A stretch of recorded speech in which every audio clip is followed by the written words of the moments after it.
Is that a breakup? I think we have a situation right here. On the Feeling Station. Hey, what's up? I'm good, thank you. What's up? Welcome to the Feeling Station. Thank you for having me. For those listening to the podcast, it's a romantic family and friendship breakup podcast showcasing stories that people would like to talk about with a view to give you lessons from their experiences. Now, I hope you find today's story entertaining, but more importantly, meaningful. And the podcast is popular for two main reasons. The first being I try and keep my guests anonymous, which brings me to the fun part. Are you ready for this? I'm ready. Right, Bring it on. Right, the part that I give you the name that you're going to use for the duration of the episode. Yep. So I've gone over to East Africa. Your name is Swahili and it's Nia, which is N-I-A. Really simple, Okay. Nia. And what that means is purpose. So somebody with purpose, somebody with focus and direction. Oh, cute. Cute. Is that how you describe yourself? When I'm not in love, yeah. When you're in love, there's no purpose or direction, yeah? Oh my gosh. Jolo. It's jollying. And what are you going to call the guy you're talking about today? I have a name and a last name for him. Both. Wow, that's the first time. Okay, let's hear this. Nema. So the first name is Nema. And then the last name Sango. So his name is Nemadze Sango. Wow. And Nema in Shona basically means lies, right? Yeah. And Zasango is saying they are wild, like wild lies, isn't it? Well, I wish it will make sense at the end. The meaning will make sense at the end. Trust me. Okay. Yeah. Cool. Right. And the second reason why people really like this podcast is that they're real life lessons that they're going to walk away with from the episode you're going to share. So what would you like someone listening to your story to walk away with? So the first lesson would be, if you don't have an identity for yourself, other people will define you. Oh, nice. I like that a lot. You got a second lesson? Yeah. My second lesson is, a man should not show you more than once that you're not his priority. Yeah. And in fact, same goes for women because they're exactly the same. A human being, a homo sapien. Yes. You remind me of the episode that just came out with the way the guy says homo sapien. Yes, exactly. Yeah, so don't let a homo sapien show you more than once that you're not their priority. Period. Okay, do you have a third lesson? And then the third lesson, I have 5 lessons. Mm-hmm. The third lesson is, being single is hard and lonely sometimes, but a toxic relationship is not only hard, but can be life-threatening. Oh, you can say that again. Choose your hard. Wow. I like that last bit. And then the fourth lesson is, if you don't control your mind, someone else will. Oh, wow. I really like this. And then number 5. The last lesson is, for Christians, when you pray, God hears and answers, but the enemy hears and distracts. Hey, I love those. So he's listening too. Again, choose your heart, because when God listens, it doesn't mean it's going to be an easy thing. And Exactly. when the enemy listens, they might make it a difficult thing too. I like how all these lessons seem to be focusing on being aware of who you are. They are very self-centered. Yeah. And how you need to be aware of what you are, and how being aware of your being plays a part in what eventually pans out in a relationship. Definitely. Okay. I feel like you can have a good relationship if you have a sense of self, if you know who you are. Yeah.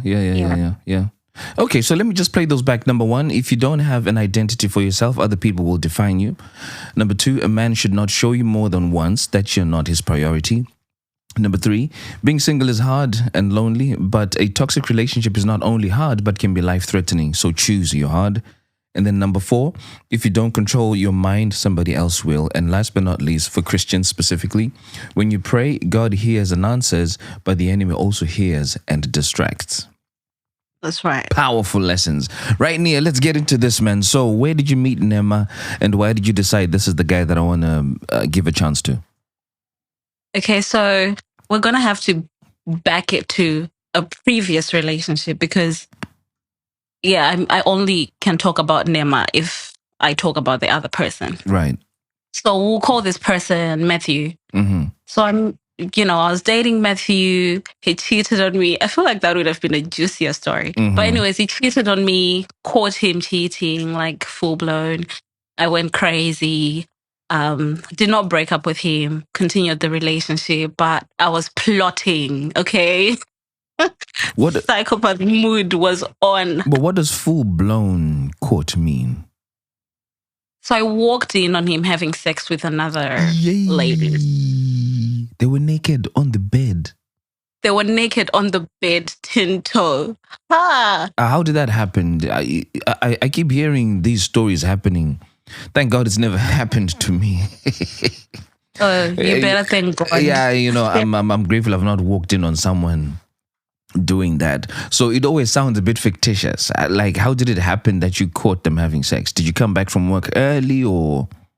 No, so I wasn't living with the guy. Let's just point that out. Mm-hmm. I had gone for my vocal lesson, which I knew about. And then afterwards, I was just, at that time, I was, questioning my faith a little bit, but I was still praying a lot. And prior to the whole questioning thing, I could hear God, like literally hear him talking to me. So that day, there was a nudge. My spirit was so unsettled. I was like, nah, I'm going to show up to this man's house. So I bought something. We bought like drinking together. Mm-hmm. And I was like, okay, let me go there. He had told me firmly that, Nia, I do not want you showing up to my house unannounced. I don't like that. Right? Mm-hmm. And fair enough. Like, I'm not going to be invading your space, coming whenever I want. But that day I was like, it's a cute gesture. I brought us the McFlurry that we like. Mhm. So come on. You gotta let me in. Mhm. Cool. I popped in because he was living in a shared house. Mhm. So I popped in. I did not knock because that's my man's room. Why am I knocking? And then he did not lock his door because maybe no one pops into his room for no reason. He did not lock his door, and I just walked in, and oh boy, did I not see this man pounding. Firstly, before I walked in, I wanted to knock. I really wanted to knock, but I heard, like, I know my black people. I know how they sound when they mourn. That did not sound like a black person. Wow. Neither did it sound like porn. So I was like, let me go inside. I went inside, and yeah, he was having sex with a white lady. And at the time, I had a relatively small body, and this lady was huge. Yeah. So that will make you understand all the identity crisis I had after. Okay. But yeah, I walked in on him basically, and I saw him literally having sex with another woman, and that really broke me. I went crazy. I used to have anger issues when I was younger. All of that got triggered. I was like pushing this man, screaming like, Matthew, why would you do that to me? Do I look like a joke to you? In a funny way, something tells me you knew that he actually was stepping out and he was with someone that day. You just haven't told me that, but I get intuition and being led in a certain direction. But for it to be that strong that day, I think you knew something. Not necessarily. There was so many issues in the relationship, which is a long story. But there were so many issues in the relationship. There was woman after woman. He still had his ex tag, like his ex pictures. Like, on Instagram when you tag somebody, he still had those on his like tagged pin. I'm like, why do you have your ex pictures on your tagged pin? I mean, you guys broke up. Why do you still have that there? And I was like, oh, because it's not a big deal. It wasn't like we fought or something. We just broke up. I'm like, oh God, what do you mean? Yeah. And he was Nigerian, and I would always hear the stories about how Nigerians, they would date you, they will do all these things with you, and then they will just leave you and go marry somebody else in their country. and bring them back. So that was a bit of an unsettling feeling. And this man was fine, by the way. He wasn't like your regular, you know, he was built, muscles everywhere. And every time I'd walk around with him, you know, ladies would be looking at him in that way. And not only that, he had been hit on actually whilst I was with him. And I had put petrol in his car and I was going inside to pay. Then he gave this girl his number. Wow. So, you know, all those issues were just... Yeah, okay. So there were traces of him. I mean, you were surprised, but you weren't really surprised, were you? I was surprised because I didn't think it was that deep. I didn't think, okay, he used to like body shame fat people. Like he would always be like, oh, you're one burger away from collapsing. Wow. Why are you eating McDonald's, or like you're fat this way? And this chick, if I'm saying that she was big. So I was like, you are always saying all these crappy things about people with a certain body type, yet that's the person you cheat on me with. And it pushed me to a point where I started eating a lot. And if I tell you what happened, that look here, that's a story for another day. Yeah. Let's bring it back to the main thing. Okay. Right. Yeah. So you walk in on Matthew having sex with this girl. Yeah, and I wasn't okay. I told him that I forgive you, but you know, that night I was like, I need you to do to me whatever you were doing to her. Okay. The same night. And what was going on?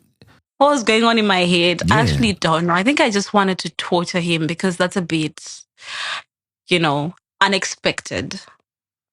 And it's so out of character for me because I was usually on the gentle side and just, you know, oh, babe, this, but, and then for him to hear that, and I wasn't that much into sex like he was. He had a high sex drive.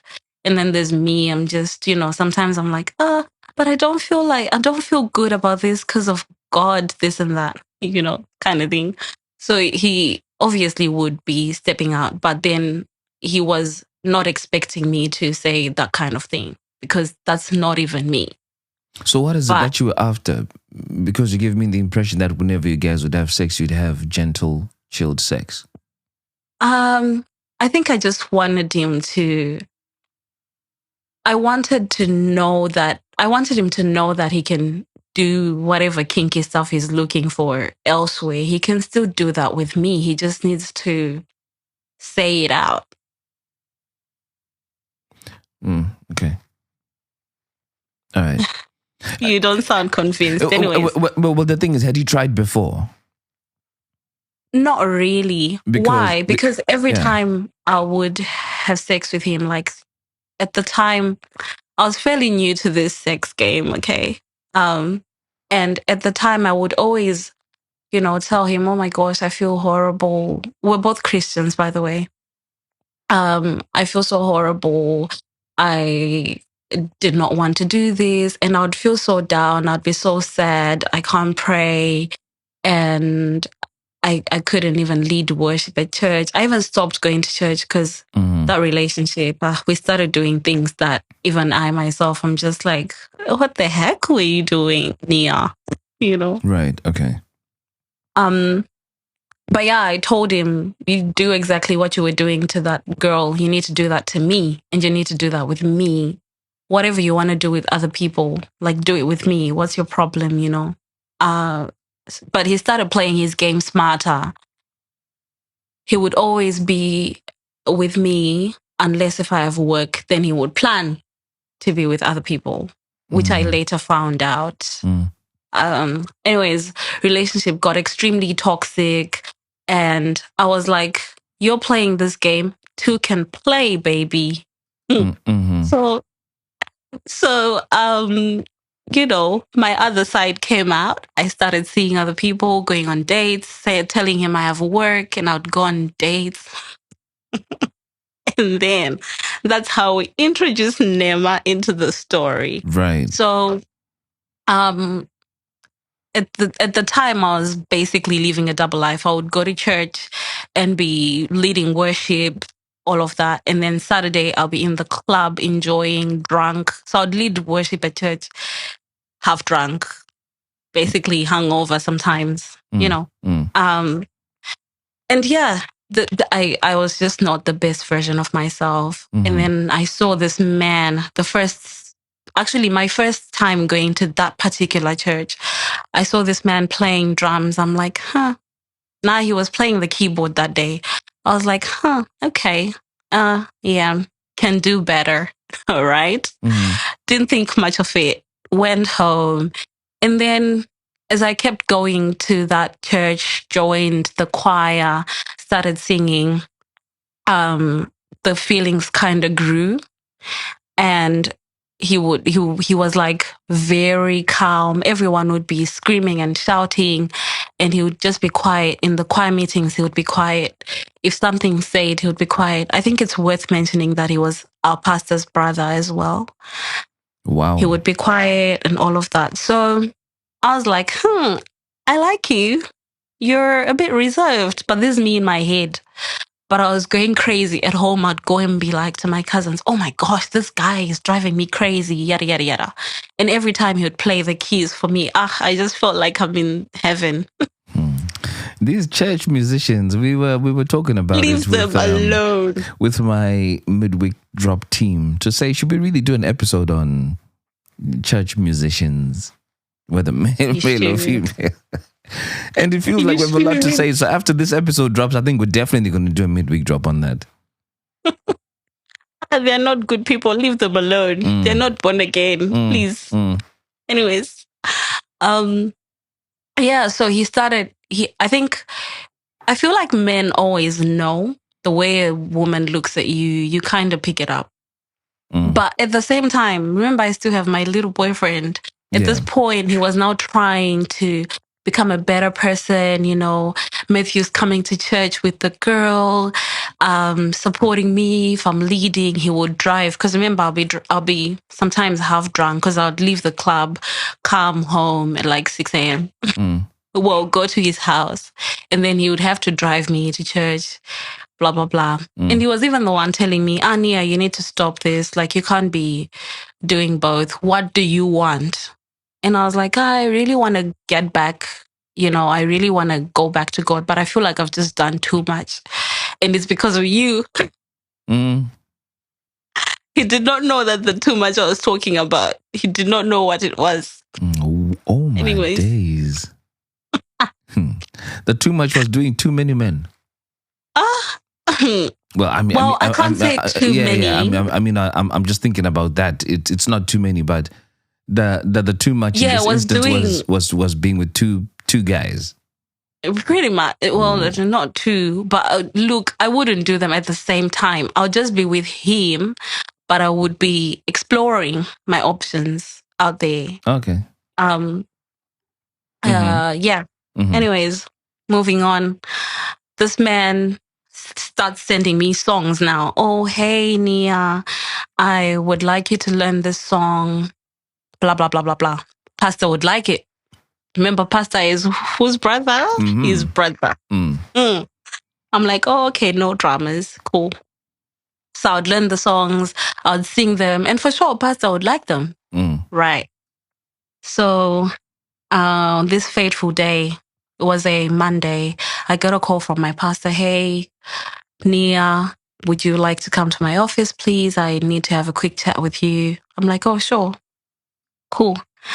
I went to the office and he was like, oh, I have a brother of mine in Nigeria. And we were just discussing it with my wife and we thought that you would be a good match for him. I'm like, oh, really? Okay. But, you know, in my head, there were like bills. I was like, nah, this is not. It was an unsettling feeling because I kind of felt like they wanted to use me to bring their brother here.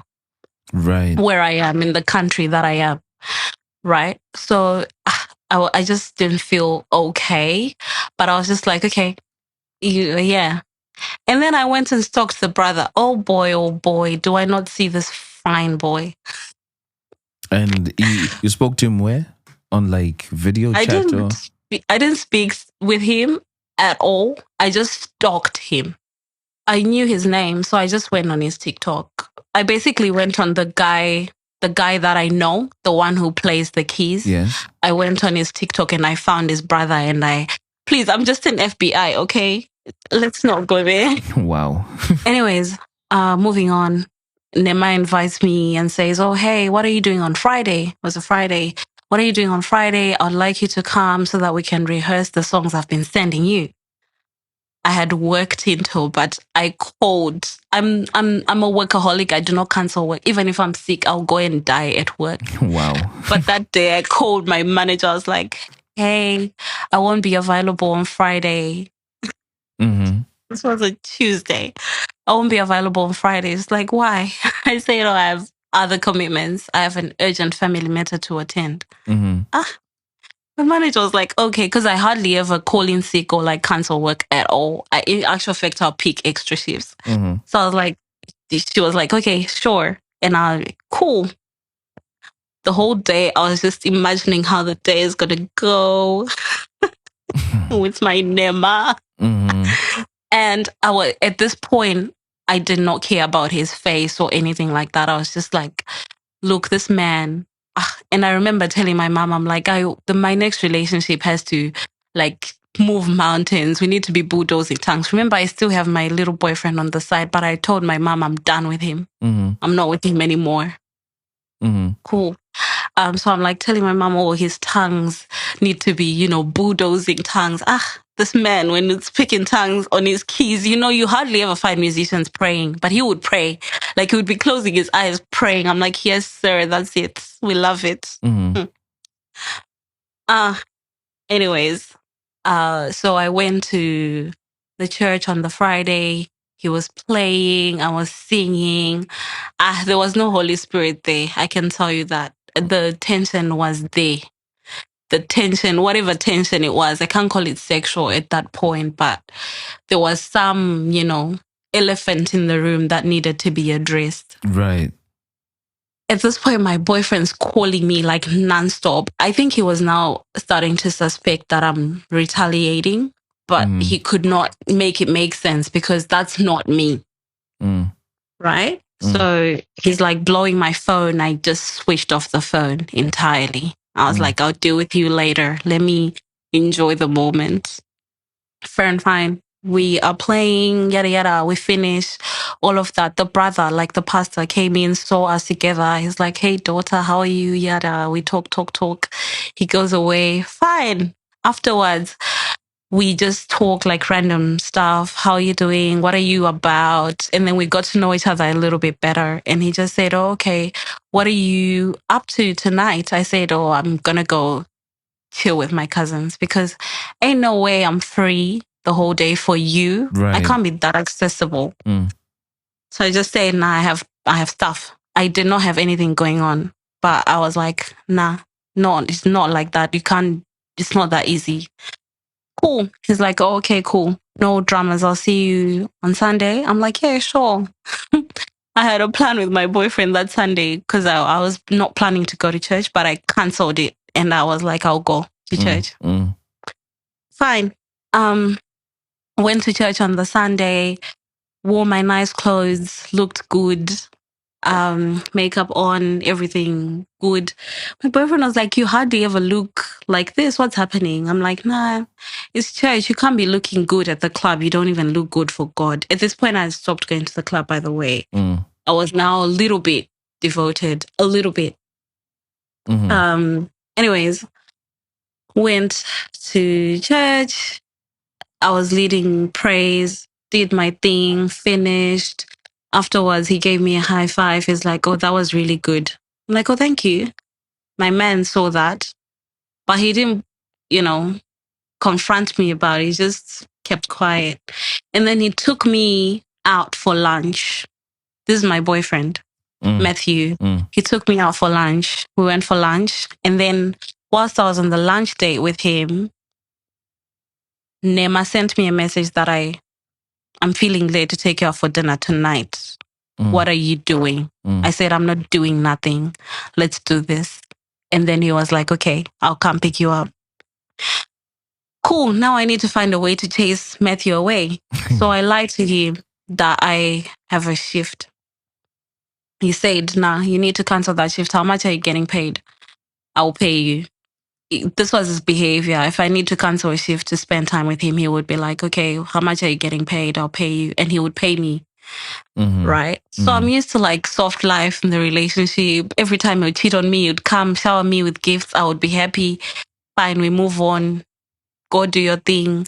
And I feel like eventually I started enjoying him cheating because he would come and like give me money, a lot of it. And I wouldn't have to sleep with him or anything. He would just give me money for the sake of, So it became something I got used to. And yeah, just leaving him wasn't making sense because I was like, who's going to be sponsoring my nails and all of that? Not that I can't do that for myself, but I'm so stingy on spending for myself. I was at the time. Anyways, cool. I go on the date at night. I'm like, I don't want to chill with you for too long. I feel exhausted mentally. I just need to process the things that have been happening in the relationship. As the understanding boyfriend he was, he said, oh, okay, I understand. Now he had to be begging me because he's the one who's been cheating. So he had to be like, oh, okay, it's okay. I understand, Nia. It's fine. Take care of yourself. Send me money. It's like, you can go for self-care if you want. I'm like, sure. Cool. Went on my date with Nema. Nema was saying all the lies he can in this world. He was like crying. Actually, let's go back to that day. I came back after lunch. I was waiting for Nema. He did not text me. He did not call me, nothing. And that was the first red flag. But look here, girl was like, maybe we can have a man of God in our house. I think it's worth mentioning too that I am a pastor's child. So that's the only relationship I've ever seen. And my parents were quite in love. Hey. So I had this fantasy that, okay, a man who loves God will love me just as much, because I've seen the love my dad would give my mom. So, I thought would have that with Nema.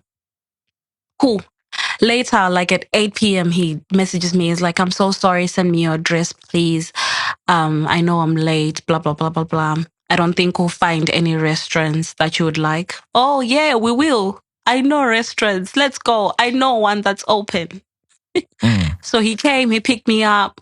We went. He was, asking me, so, what's your relationship status? Are you dating? Are you single? I'm like, nah, I'm single. He's like, are you sure? I'm like, yeah. He's like, what about the guy you come into church? I'm like, nah, that's my ex, but now we're friends. He's like, oh, okay, cool. That's good to hear. I'm like, yeah. Smiling in the corner. But before you go far, if all you liked was the way that he played music, why were you willing to sacrifice time with your boyfriend to be with someone who you're not really feeling chemistry for? What had changed? Because not every day is sex. I think at the time, in my brain, I was like, I am able to learn how to love someone as long as they are what I'm looking for. Because what was happening with my boyfriend is he was trying so hard to try and come to church and things like that, but it was not his thing. I wanted someone who I don't have to force to love God. Like, love God for yourself, not because you want to be with me. And I was seeing that in Nema. Okay. So I was willing to learn to love him eventually, which I love people in general, but I knew eventually it would come. It would come. Surely it can't be that hard. And it wasn't that hard. It will unfold soon. Okay. Fine. We go on our little date. Did this man not start crying? I've been looking at you. You are an amazing girl. I really want to be with you. I've been scared to come and talk to you because you come with that other guy to church and I just didn't know what was happening between you guys. But yeah, I work with my spirit and I know I've prayed about this. I've fasted. I've consulted my pastors from like back home. And I just know that it's you. You're the one. He opens a whole folder with my name, my pictures. Like, this guy has been stalking me. And I don't know why that didn't creep me out, because now when I think about it, I get shivers down my spine. Like, Nia, what were you thinking? Anyways, he had like photos of me, videos of me singing. He had all these things. It's like, you see this video. He showed me this particular video. He's like, you see this video? I always pray. When I want to pray, that's what I play. I'm like, so you listen to my voice so you can pray. It's like, every time I pray, I ascend quickly. Like, I can hear God clearly. He was crying, like proper tears, Tinto. I'm like, oh my gosh. I've never had that. And the person I was with was not a vulnerable person at all. He would never cry. So I was like, wow, something I've been yearning for, someone who has emotions. He was crying, took off his spectacles. It's like, he put them on the table. He's like, can I hold your hand? He took my hand. He's like, I'm in love with you. I don't even want us to date. I want to marry you. That's what I want. This is the end goal for me. And unfortunately, he spoke my language because I was pestering the person I was with. After like 2 years, he wasn't sure. And at this point, I see this man who is sure. I'm like, yes, you are a man. I love it. Let's do it. I want to marry you too. But I was like, I need to go pray about it. I need to figure myself out. And I can tell you, up to now, I don't remember the day I went back and told him that I prayed about it. Well, let's do this. But somehow we started dating. So I'll just say that day was the day we started dating. Okay. Ooh. Drove me back home. He's like, oh, I just need to sleep a little bit. I've been so busy and I did night shift yesterday. Went straight to church. I had to sort out a few things for my brother. And I was like, oh, you could have communicated. He's like, yeah, but you know how he is. If I'm in the office, I really cannot be on my phone, blah, blah, blah. I'm just like, oh, okay. We'll leave that day because I'm going to go back to that. Anyways, he's like, yeah, so I'm just going to take a nap for a little bit. I'm like, look, it doesn't make sense for me to go inside my house and leave you here. So you can take your nap. I'll just be here. Like, I'll just be sitting. He's like, can I hold your hand? I said, yeah, sure. He took his nap holding my hand, like a 15-minute nap. I doubt he was even sleeping. And then he got up. He's like, okay, I think I'm ready to go now. Can I get a hug? I'm like, yeah, sure. I gave him the hug. He kissed me. And I was pissed. I was like, oh my gosh, I don't like kissing people on the first date. But for you, it's fine. Cool, he kissed me. Then you really, then it's not true that you don't like kissing people on the first date. How do you have a condition? Either you do or you don't. I don't. So why did you? Because it's him. So you do then? Well, that's the only time I've done it. Okay. But yeah, maybe with other people, I just have more control. With this one, I think I had a void that I was trying to fill too. So we kissed. He's like, okay, let's pray. We prayed. He was praying, like full on crying, praying. And Nia did not pick up. I did not pick up that this is an act. I was just about to ask, what were you praying for when you just kissed and you guys feel you shouldn't be doing this? But praying, thanking God for allowing us to meet and allowing this divine, supernatural, okay. And yeah, I was so happy. I went inside my room. I was so happy. I prayed. I'm like, thank you, Lord. I need you to show me if this man is my man. Right? Cool. I slept. I dream a lot. I slept. Did I not dream kissing this man?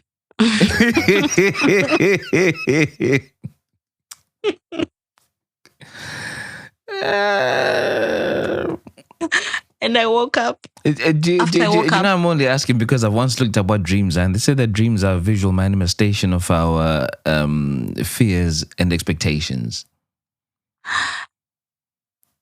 And there you I'd are. say yes and no. You know, if I'm going with that old definition, which I looked at like 10 years ago, right? If this guy is manifesting himself in your dream and you're kissing, maybe that's what you wish then you longed for, because you've mentioned that there was some tension somewhere that you couldn't explain.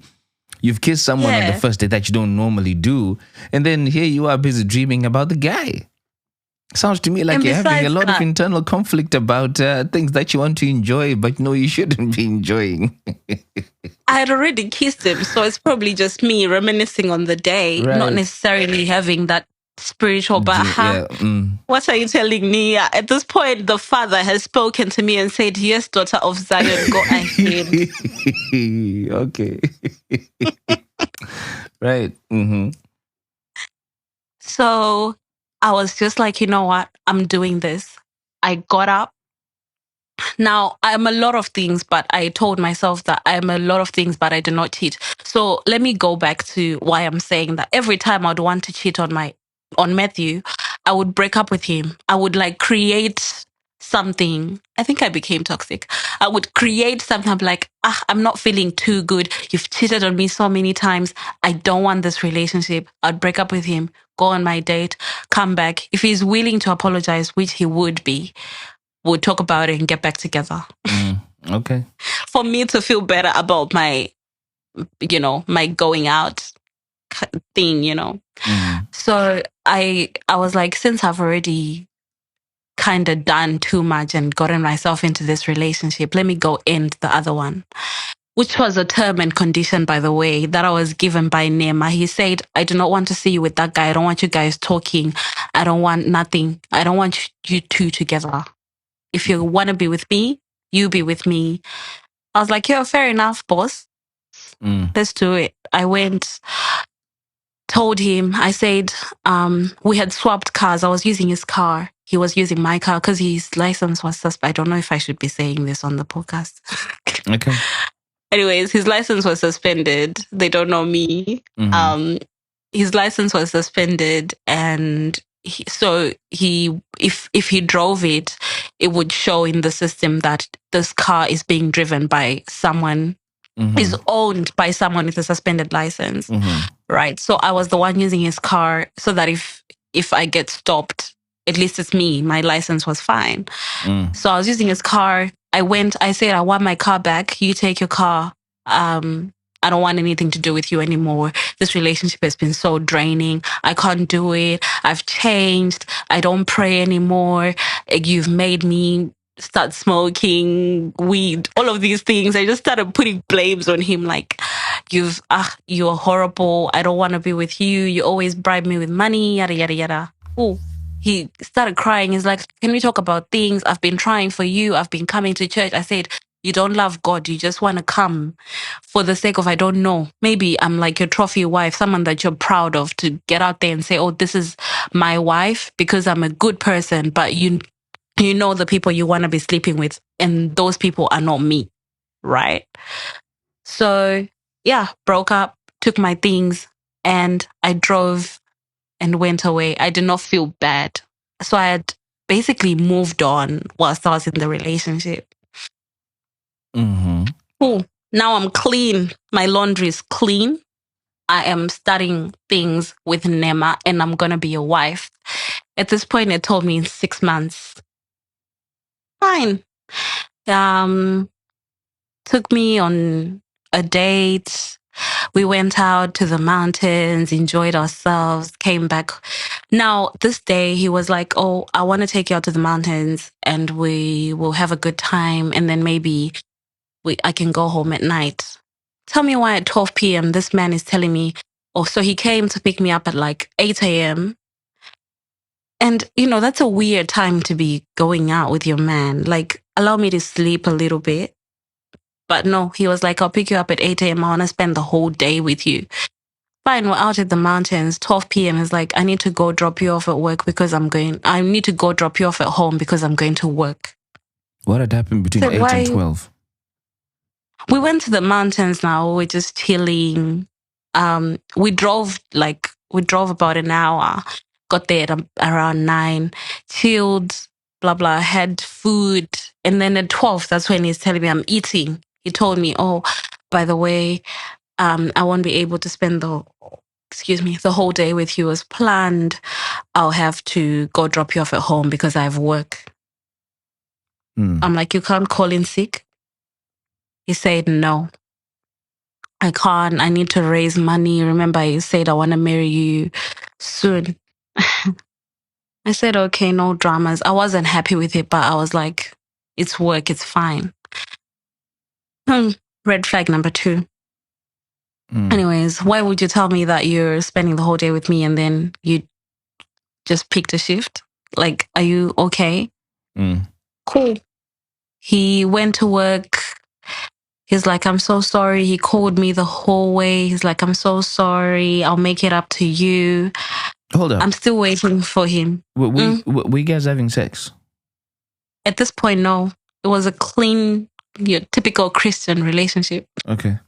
No sex, no nothing. Even after that, we were not even kissing. He was like, "Nah, I just wanted to make sure that there is that chemistry, but I don't want us to be kissing. I don't want, like, let's do things the right way. It's just 6 months. So why are we, sinning?" Cool. I was like, okay, that's fine. I was happy. I was like, okay, a man who loves you will lead you closer to God. Anyways, I'm home.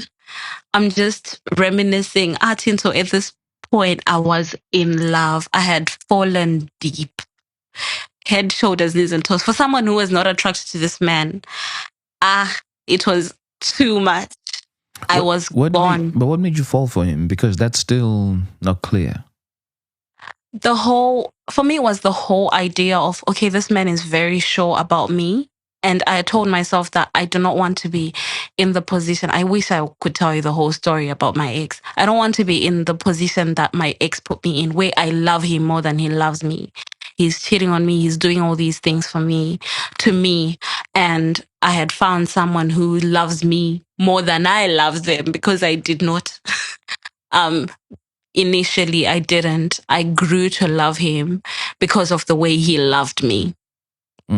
He would, like, send flowers. He was love bombing me. He would send flowers. He would send good morning messages with all these long, "Hey, ever since the day I met you." Some of them were ChatGPT, but hey, it's okay. We listen. We don't judge. We read. We don't judge. Okay. F for effort. So I was like, you're amazing. I just love you. Like, you just love me. And he was showing me. So on our first date, he asked me about my family. I told him, now, if there's one thing I'm going to do, is brag about how my dad loves my mom, man. I would always brag about that. And I would tell him about it. And he started imitating that, you see. So he was imitating that. Now, most girls are basically looking for their dads and partners. I said most, not all, but yeah. Well, at least me, I was. And he was giving me that. He was writing poems for me. Well, ChatGPT was, but look, it's okay. And he was praying with me, praying for me. When I would, like, if I'm driving to work, he would pray for me for protection. I just felt like I'm safe, I'm protected. This man is my pastor's brother. Surely he can't be having bad intentions, because my pastor would always be like, if you play with any one of my daughters, I am not going to be happy with you, and you will not like me. So, and my pastor really, really liked me, because remember, I sang the songs he likes. Oh, yeah, of course. Yeah. So he did not play with me. Like, you don't just go there and say, "Oh, I want Nia." As who? So, yeah, I did not think that this man would have any bad intentions at all. And yeah, I felt loved. I felt loved. Like, head, shoulders, knees, and toes deep, man. I was gone. I was singing, thanking God for being so amazing. and bringing me the man I've been praying for. I even called him my answered prayer. Wow. Started learning Igbo Hey. to be ready for our lobola in 6 months. Now I need to be able to talk to my in-laws. So Listen, don't touch. So both Matthew and Nema were Nigerian men. Oh yeah, they were. Okay. They were both Igbos too. Mm. Cool. Moving on. The relationship starts going a bit. I can't say left, but off road. He was like to me, "Oh, since we want to plan our wedding, or we want to get married, let's join finances." This is like 3 weeks into the relationship. Surely I do not want to join finances with you. Wow. I said, "Nah, I'm not doing that." And he was like, "Oh, why?" I said, because I'm not comfortable. It's too early. That's 1. 2, I feel like that commitment should be made when you're married. He was like, "Okay, no problem. But I don't like your hair color. So I need you to change your hair color. That looks a bit rough, blah, blah, blah." And I was just like, wow, okay. Change my hair color to black. It's like, I don't like natural hair. You need to relax it. I said, I cut my hair because I didn't want relaxed hair. I wanted natural hair. Oh, he kept pushing. Every time would call, he would mention it. "I do not like the way your hair looks. You need to change it. Why don't you want to listen to me? You think you're a woman of your own?" All those kind of things. It's because you've never had someone who like loves you properly. And and I learned a lesson. Like, every time I enter a new relationship, I've been loved. All my exes were amazing. All of them, they were really good, because he started using that against me. Like, "Oh, you've been cheated on. You had people that had bad intentions for you. That's why you think this way. You need to heal." And, like I said, if you don't have your own identity, someone will give you one. Yeah, they'll define who you are. And I started losing that sense of self. He would tell me, "I don't like the way you dress. I don't like the shorts. You need to stop wearing shorts. Cover your body. Who do you want to see? Your body. Your cleavage is out. You need to wear, turtlenecks. You need to cover yourself. That's my property. I don't want other men seeing it." And initially I would be like, nah, I'm not doing it. And then eventually I would just do it. Like, I would say I'm not doing it, and then I would do it, and I'd say, "Oh, by the way, have you seen what I'm wearing?" To get that validation of like, "Oh, wow, babe, good job." Oh, bullshit. Cool. I started doing all of that. He would tell me, he started calling me my little fat girl that loves food. Oh. Remember I told you that I caught my ex having sex with a pretty big chick. So I started eating a lot, and I wasn't going to the gym anymore to try and gain weight. And I did. Oh, yes, I did. And this man was now attacking that, or saying, "Oh, my little fat girl that loves food." I was like 79 kgs, which is not like crazy a lot, but it was, And he was like, "Hey, you're my fat girl. You love food." And that really broke me. So I started starving myself, basically. He wouldn't allow me to eat takeaway. He wouldn't allow me to eat chocolate. Like, chocolate was sacred. He would buy me chocolate as a way of saying, "Oh, well done for doing this." If I do something he said I should do, that's when he would buy me chocolate. So chocolate was like a reward. You're laughing. Wow. Okay. So, and he was a whole 34-year-old man, and he would say to me, "Oh, I've seen life before you. You're young. You're a child. I've seen life before you. I know the things that people your age want. I don't want you to fall in that trap. That's how people end up pregnant with kids, blah, blah." And I'd just be like, "Oh, okay. I mean, no one is going to impregnate me because we're not having sex. We're not even kissing." Cool. By the way, this is all about a month into the relationship. This is wild. yeah, and all these intense things have happened, right? So there was a time he was working like 2 hours away from where I live. And he said, oh, it's a pretty chill shift. You know, he's not going to be busy. He'll just be chilling in his car, waiting to see if he was working with like the youth. So sometimes they abscond for the whole week, but there's still people waiting at the place in case they come back because they're kids. They can come back anytime and they need to have someone there. So I went there, drove there. We chilled. And yeah, we ended up kissing. One thing led to the other. We had sex. And this was the first time that you had it? This was the first time we had it in the car. Right. I was not happy about that, but I was just like, you know what? Whatever. And that was a waste of sin. Look, this man was a tripod. He was loaded, but it was a tripod. Took me a sec to process that, but oh well, okay. We listen, we don't judge. We don't judge. Thank you. Suspect had a try. Like he was huge. I was like, oh my God, I'm gonna enjoy myself. And I was, that was not good at all. I was just like, is this what I wasted my sin for? Yeah, I was not happy, especially coming from this my cheat. That one would hit you well and good, especially after I was like, do the kinky stuff with me. I explored a new dimension that I did not know. And, you know, coming to this horrible, I was just like, yo, okay, yeah. And then he told me, oh, I'm a virgin, by the way. So you're the first woman I've slept with. 34-year-old man.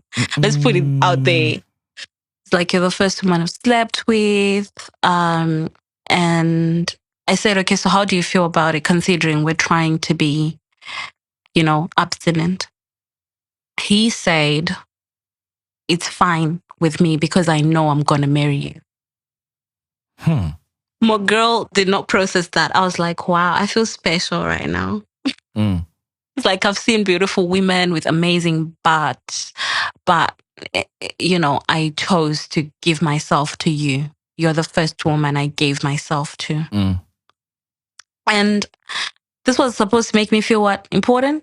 Oh, yeah, I felt important. Cool. Moving on. He then convinces me, like 2 months in, he convinces me, he's like, we need to do finances together. We need to do finances together. If you really want us to get married, we need to do it together. I said, okay, let's do it.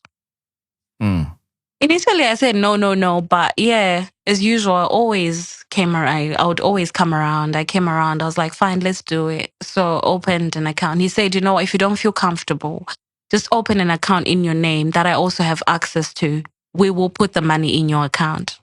That made me feel better. I was like, okay, fine. Cool. Open the account. Initially, it was going great. He would put a certain amount. I would put a certain amount. And then he started saying, you know what? Let's use your money for expenses and then we'll use my money for savings. I said, okay. But at this point, I was making like 2 or 3 times more than this man.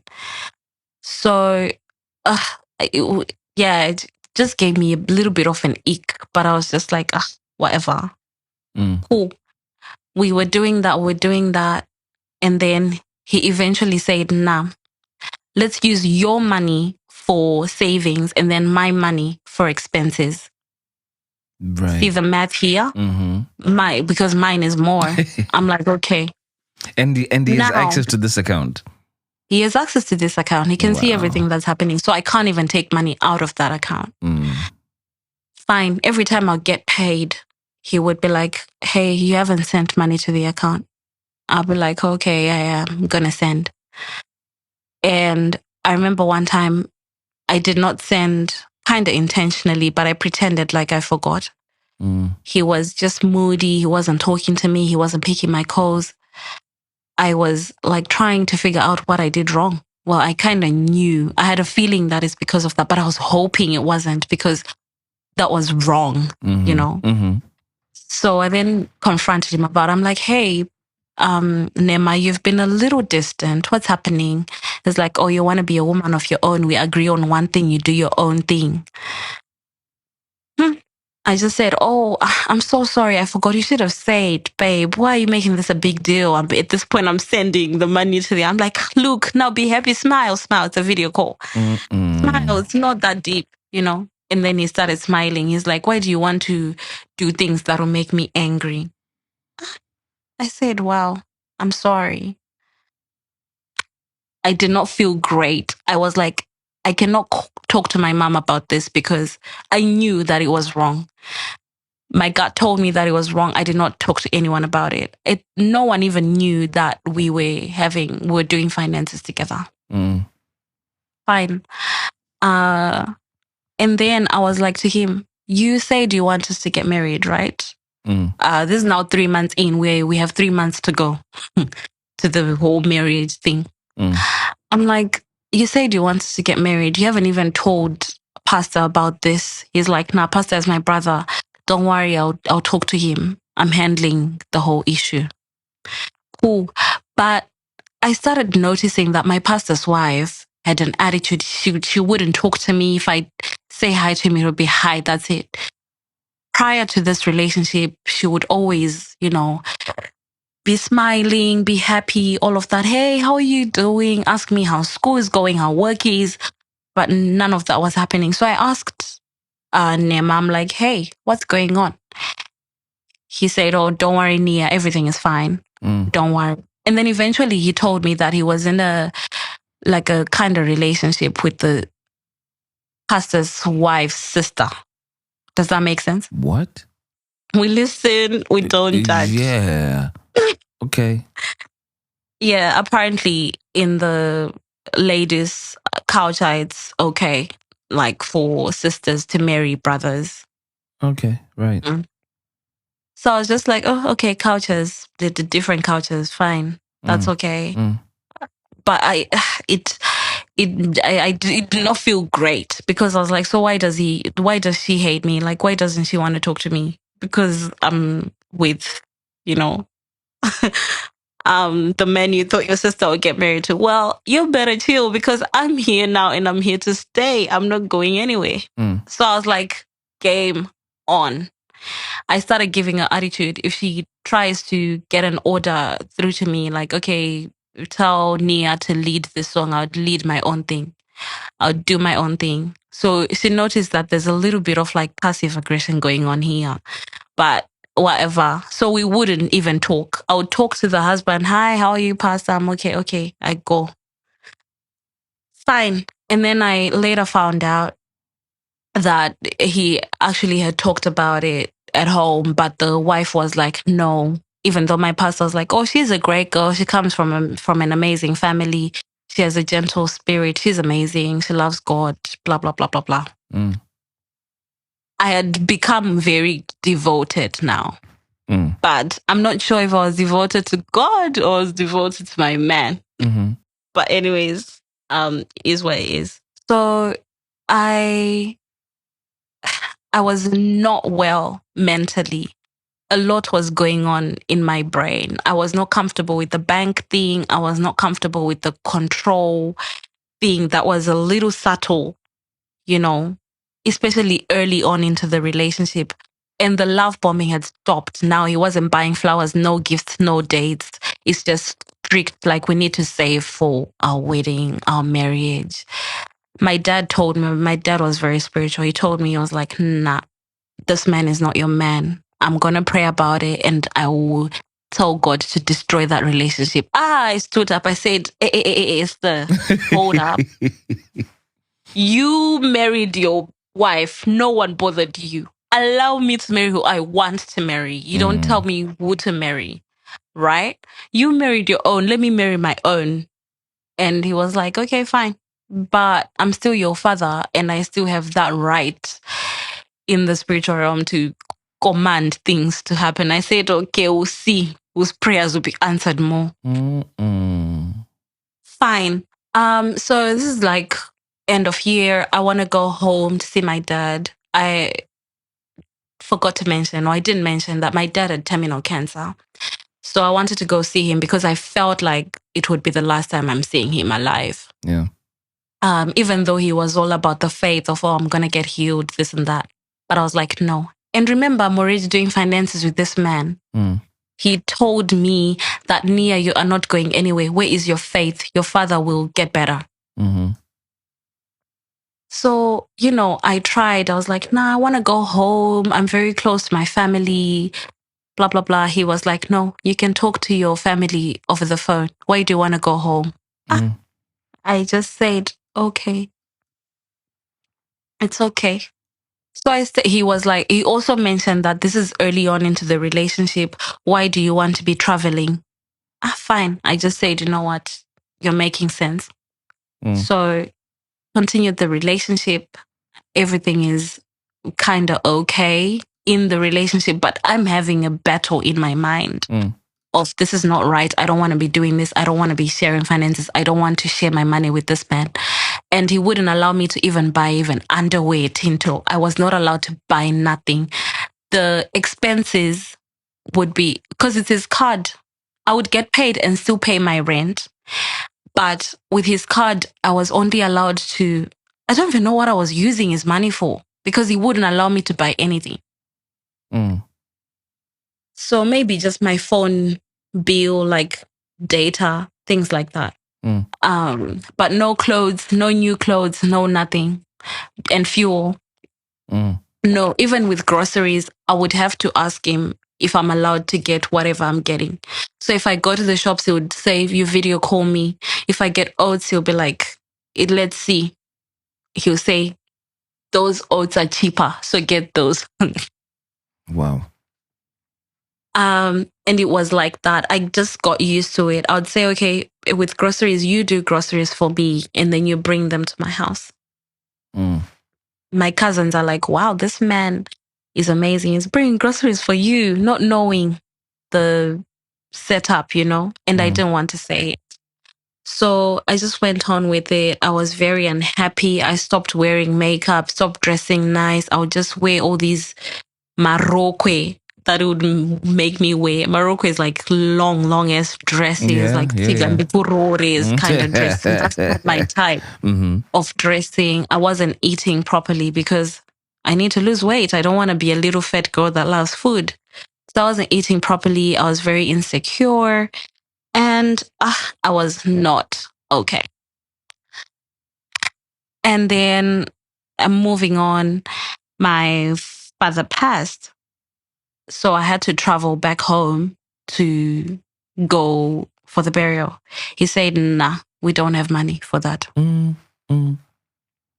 I said, you've been having a say about finances this whole time. Don't forget that I make more than you. And he was not happy about that. So he started job hunting like crazy. But all of those things I just said out of emotion. I was a daddy's girl. Like I was very close to my father. You don't say that kind of thing. First of all, I did not go see my man, my dad. I wish my dad when he was alive. Now you don't even want to allow me to go see him when he's dead and pay my respects. Are you not ashamed of yourself? So, well, fortunately, my family paid for my flight. I went home and I stayed there for like a month. He would be calling me like, when are you coming back? Bills are waiting for you. Rewind.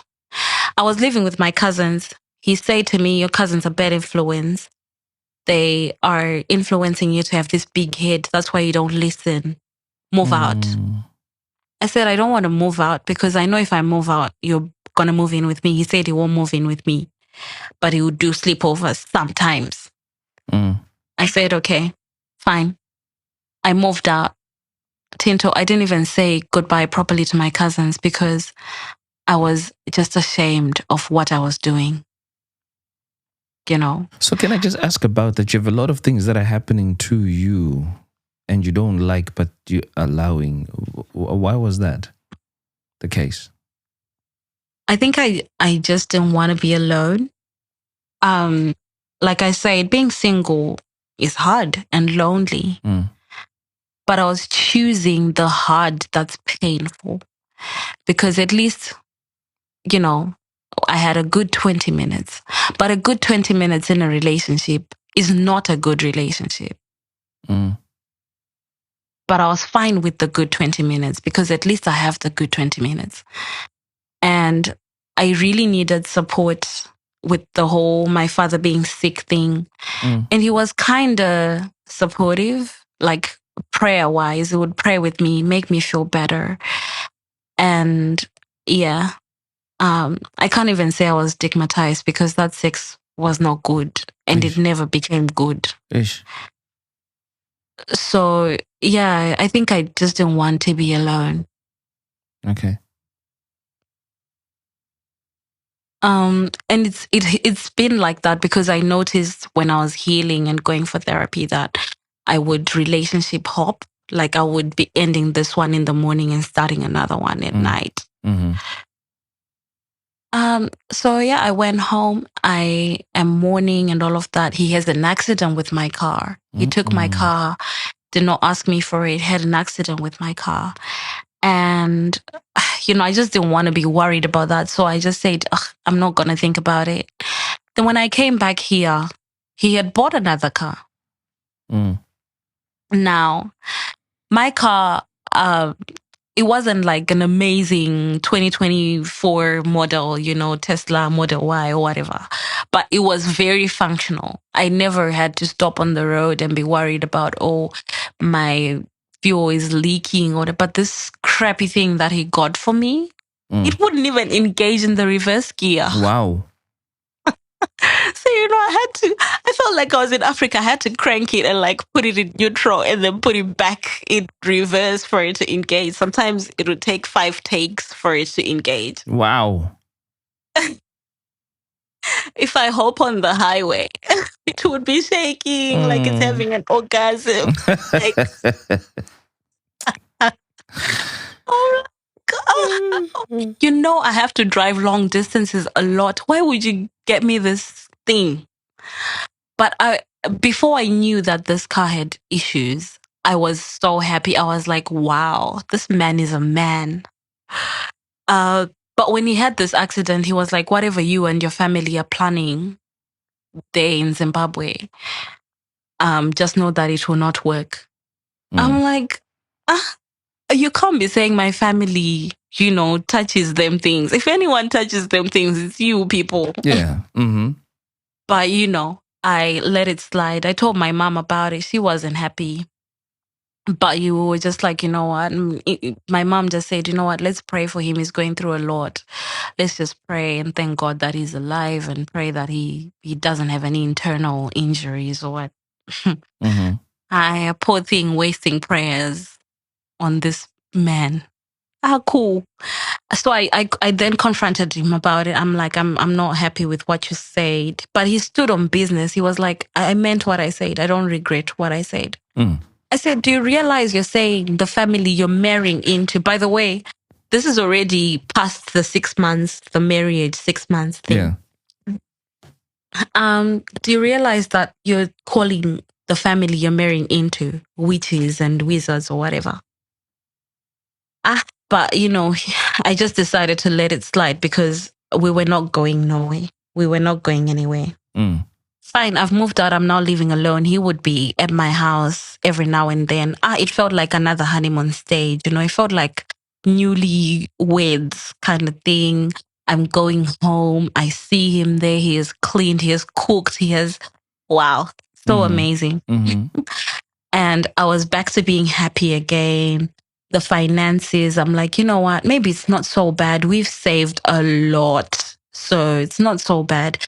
And then when I traveled, he had gotten another job. He was making, let's just say I was making maybe a little bit more than him now. It wasn't like so much. So he started, pumping money into the savings as well. But obviously I would pump more because I'm the one who's putting all my salary into the savings. Then stories started coming up. oh, I owe my brother, who's the pastor, who he would always complain about. Oh, he's controlling. He does this. He does that. He does this. So I figured he tries to use his power, which he does not use at home, because he was living with the brother. Mm-hmm. He was trying to use that power on On me you, yeah. to feel, I don't know, to feed his ego, feel like a man or something. Mm-hmm.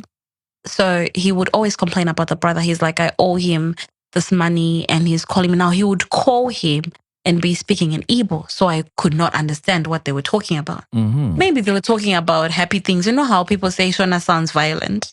They sounded like they were gonna throw bows at each other or like kill each other with knives. So I was like, is everything okay? And then he would say, no, actually I owe him money, this. I'm like, just take money from the savings and send to him. I don't want you to be getting these kind of calls. But Tinto, it became a regular.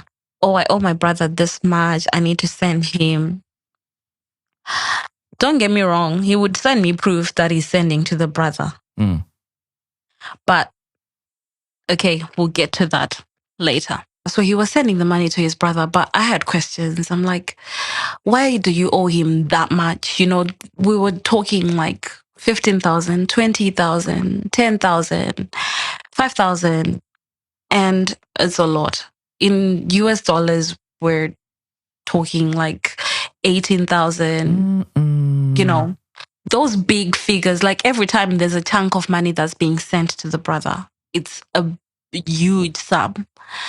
But I was like, I'm supporting my man. He was like, we need to do this for us because I don't want to be married to you and we have all this financial pressure. I said, okay. I had my own fees going on, but I can tell you that the money we use for fees from that account is relatively insignificant compared to the money that he took out of that account.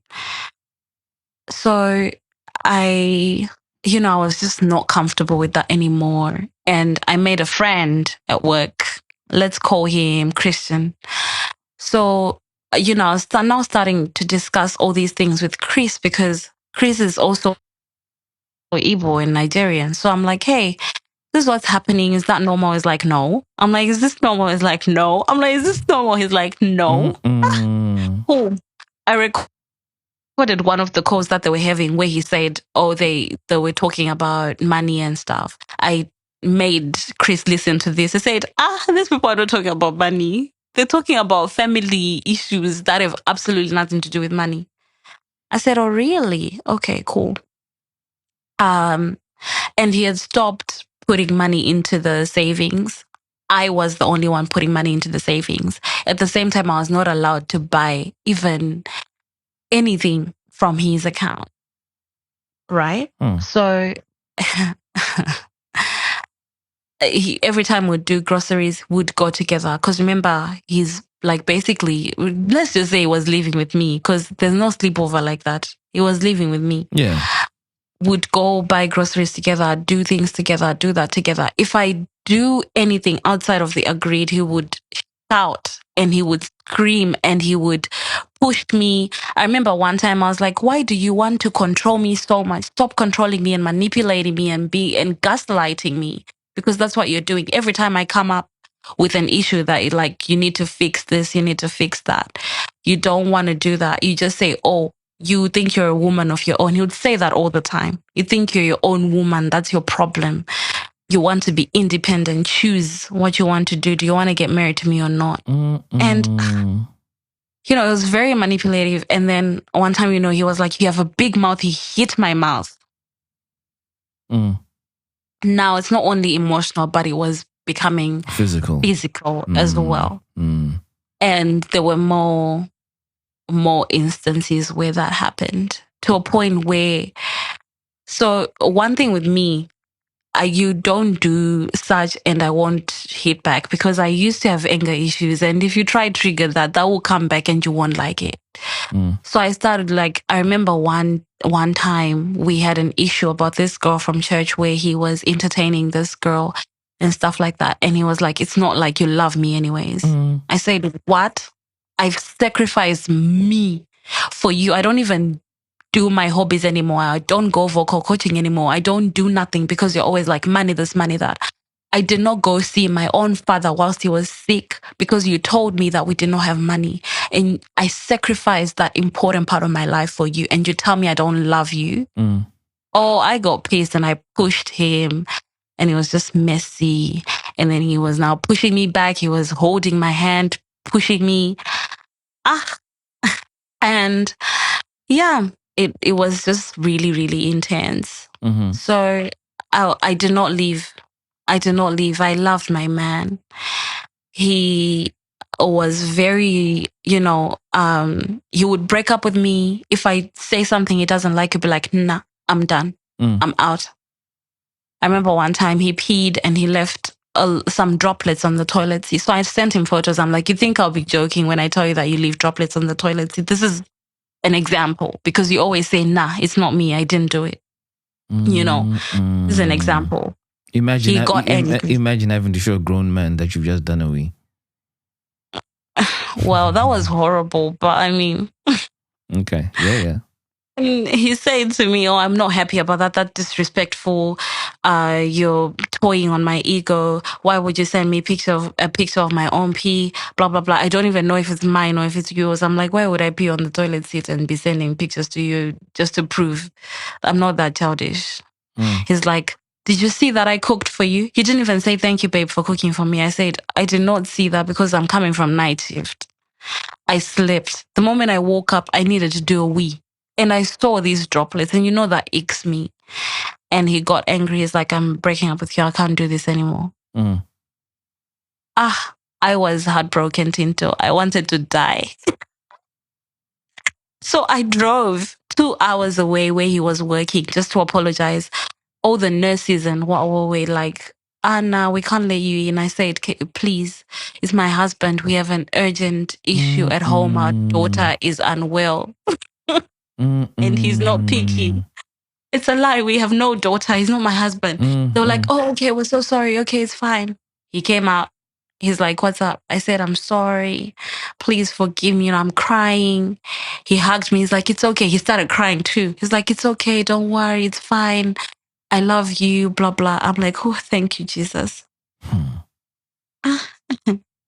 Anyways, yeah, it was just really bad. The relationship continued for such a long time, but how it ended, I went, okay, it was my birthday and he picked a shift. Did not celebrate my birthday with me. I spent and I asked him days leading up to the day, like, hey, this is my first birthday without dad. And I just want to know if you have any plan because I do not want to be at work. Neither do I want to be alone. I feel like I need support just to get through the day and forget that, I would get all these happy birthday messages and like you would be going crazy, blowing up my phone, telling me how amazing I am as a daughter, blah, blah. So I don't want to think about all of that. I just want to be in a different world. He said, don't worry, leave your birthday to me. I said, okay. And then, yeah, he just didn't, he was at work, wasn't calling me, wasn't talking to me, nothing. So in my head, I'm thinking, maybe he's planning something for later, Maybe I might just get good sex for my birthday. Who knows? Since it's been bad this whole time, maybe this time around it'll be different. He wasn't there up until like 8. He even went for choir rehearsals. Did not care. Came back with a $2 cake from wherever he got it from. With a pack of Doritos and some lemon muffins that I don't even eat. Tinto. And on his birthday, we had already started doing the finances thing together. But I used some cash that I had saved up to buy him a perfume. Because that's what I could afford. And he was even shocked that where did I get the money from? Like, how did I even manage to pull that off? To me, that was a huge sacrifice. I wasn't saying he needed to spend money on me because I understood the situation. But I was like, the least you can do is spend the day with me, even if it's going for a stroll to the beach or just sitting with me and watching me cry, at least. But no, mate did not even, none of that. I was hurt. I was broken. I was like, nah, this is crazy. Now, Chris from work went all out. He had traveled to Singapore, brought me some snacks. It was like, happy birthday, Nia. You're an amazing colleague, blah, blah. And we're working together doing night shift. He's like, so what did you get up to? Tell me, what did your man do for you? Did I not start crying? I started crying. He's like, what's going on? I said, I can't do it. I can't. Like, he didn't do nothing, blah, blah, blah. Chris was like comforting me. He's like, I'm so sorry. Oh my gosh, that's horrible. I could never do that. And now you don't say that as a man, because now I'm looking at you like, okay, you could never. And this man is fine too. So I was like, okay. But then, yeah, I just said, you know what, whatever. It happened. Maybe he's planning something. But nah, he wasn't. No date, no nothing. He told me I'm not going to get. So the cake he got, I said, I don't eat that. He said, I don't want to get something with too many calories because I don't want you to gain weight. And I just said, okay, no dramas. And then, I broke up with him. He got angry. He was coming to my door, knocking. I was refusing. I traveled. I came back. He came knocking again. I opened the door and he strangled me. Oh. Now, when the relationship started, he said to me, the day you break up with me is the day you die. If you break up with me, I will kill you and I'll kill myself. But at this point, I found it sexy. I was like, oh, I like me a little psycho. Until my life flashed right in front of my eyes. I was like, what? He was like, yeah. And then he left me. He took like detergent and he put a little bit in the lid and he drank it. He said, okay, fine. Since you don't want to die, I'm going to die. I'm going to kill myself. Why would you leave me?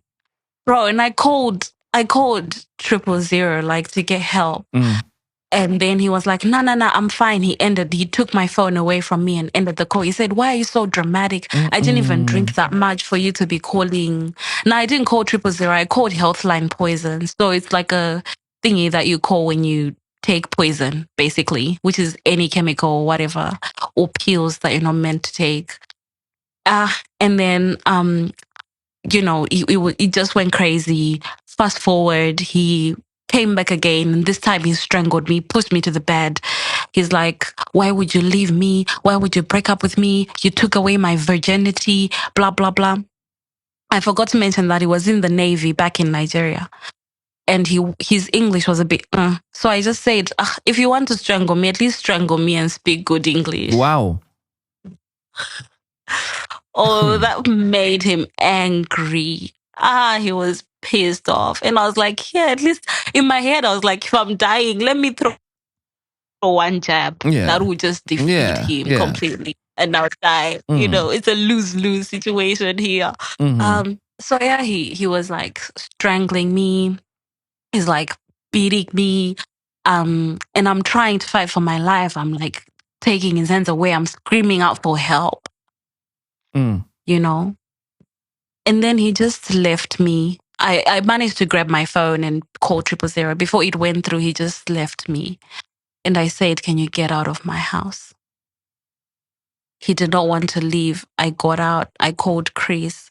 I was just crying. He's like, call the cops. But I didn't want to call the cops.